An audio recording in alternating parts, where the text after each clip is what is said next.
جی آیت پلیز آپ قرآن پاک کی تلاوت کیجیے.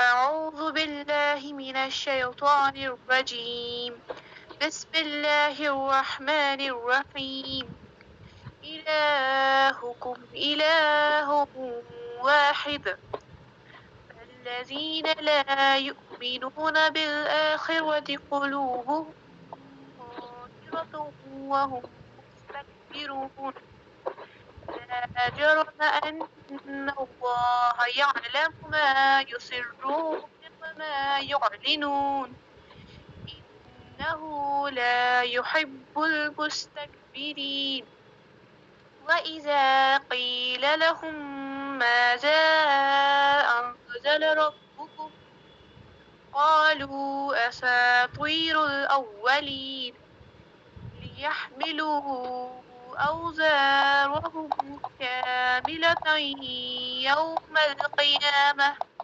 ومن أوزار الذين يضلونهم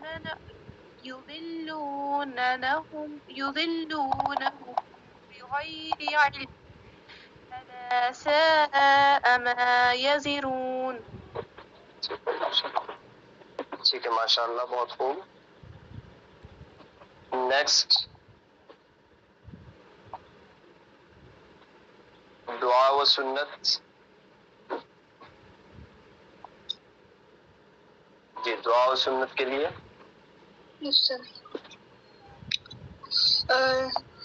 بسم اللہ الرحمن الرحیم. لباس کی سنتیں. نمبر 1 سفید رنگ کا کپڑا پہننا. نمبر 2 قمیص اور کرتے وغیرہ میں پہلے دایاں ہاتھ آستین میں ڈالنا پھر بایاں. اسی طرح پاجامہ شلوار وغیرہ میں پہلے دایاں پاؤں ڈالنا پھر بایاں. نمبر 3 مردوں کے لیے پاجامہ وغیرہ تکنے سے اوپر رکھنا اور عورتوں کے لیے تکنے سے نیچے رکھنا.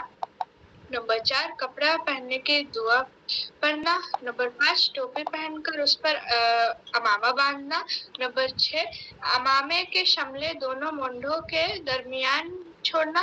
نمبر 7 کپڑا اتارتے وقت بسم اللہ پڑھنا. نمبر 8 کپڑا اتارنے میں بائیں طرف سے شروع کرنا. پہلے بایاں ہاتھ نکالنا پھر دایاں. اسی طرح پہلے بایاں پاؤں نکالنا پھر دایاں پاؤں نکالنا. نمبر 9 جوتے چپل پہلے دائیں پاؤں میں پہننا پھر بائیں پاؤں میں. نمبر 10 جوتے چپل پہلے بائیں پاؤں سے اتارنا پھر دائیں پاؤں سے اتارنا. ماشاء اللہ بہت خوب. نیکسٹ مسائل.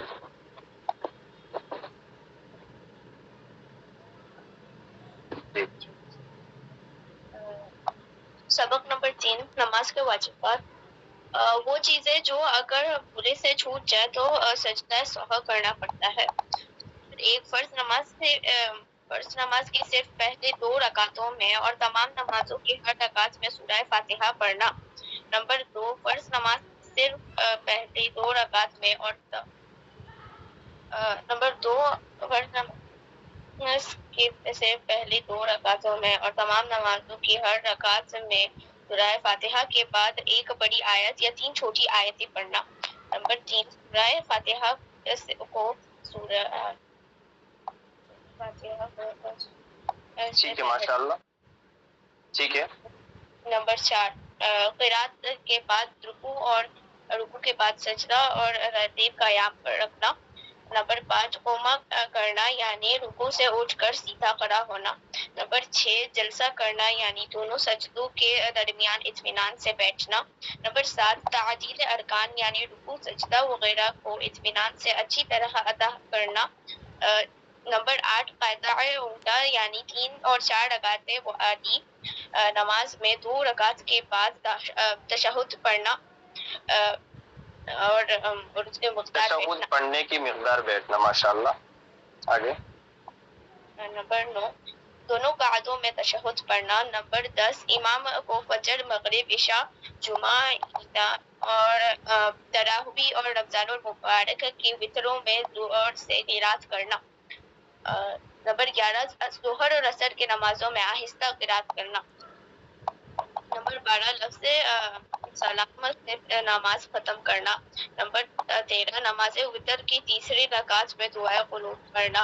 نمبر 14 دونوں عیدوں میں 6 تکبیریں اللہ اکبر کہنا. ماشاء اللہ بہت خوب بیٹے. نیکسٹ سیرت. جی استاد. سوال: خلیفہ ہونے کے بعد حضرت ابوبکر رضی اللہ تعالیٰ عنہ کیا کرتے تھے؟ جواب: خلیفہ ہونے کے بعد دن رات آپ رعایا کی خدمت میں لگے رہتے، سادہ زندگی گزارتے، سب کے آرام اور چین کی سوچتے اور اسلام کو پھیلانے کی برابر فکر رکھتے. آپ کی خلافت تھوڑی ہی دنوں رہی، لیکن ان تھوڑی ہی دنوں میں آپ نے خدا کے مخلوق کو وہ آرام اور سکھ پہنچایا کہ دنیا اب تک اس آرام و سکھ کے لیے ترستی ہے. ماشاء اللہ بہت خوب سنایا بیٹے آپ نے. نیکسٹ اردو. سہانا یاسمین. جی بیٹے. سبق نمبر 4 بھائیوں کی سازش. حضرت یعقوب علیہ السلام حضرت یوسف علیہ السلام کو ہر آن اپنے پاس رکھتے تھے، تھوڑی دیر کے لیے بھی اپنے سے جدا نہیں کرتے تھے. بھائیوں نے حضرت یعقوب علیہ السلام کو خوب خوشامد کی اور ہلا بہانہ کر کے یوسف کو اپنے ساتھ لے جانے کے لیے راضی کر لیا. جیسے ہی ان کو اجازت ملی وہ حضرت یوسف علیہ السلام کو اپنے ساتھ لے کر جنگل گئے اور طے شدہ منصوبے کے مطابق ان کے جسم سے قمیص اتار لی اور ان کو کنویں میں ڈال دیا. گہرا تاریک کنواں ہے اور اس پر سیاہ رات ہے اور ننھے یوسف تن تنہا کنویں میں. دوسری طرف بھائیوں نے یوسف علیہ السلام کی قمیص کو ایک جانور کے خون میں لت پت کیا اور اسے لے کر بناوٹی طور پر روتے ہوئے حضرت یعقوب علیہ السلام کے پاس آئے اور کہنے لگے: ابو جان، ہم کھیلنے دوڑنے میں آگے نکل گئے اور یوسف ہم سے پیچھے رہ گئے اور ان کو بھیڑیے نے کھا لیا. جب حضرت یعقوب علیہ السلام نے یہ خبر سنی تو اس بڑی آزمائش پر صبر کیا. ماشاء اللہ بہت اچھا سبق سنایا بیٹے آپ لوگوں نے آج. ٹھیک ہے، ویری گڈ. اللہ تعالیٰ آپ لوگوں کو جزائے خیر دے اور آپ لوگوں کے علم میں ترقی عطا فرمایا.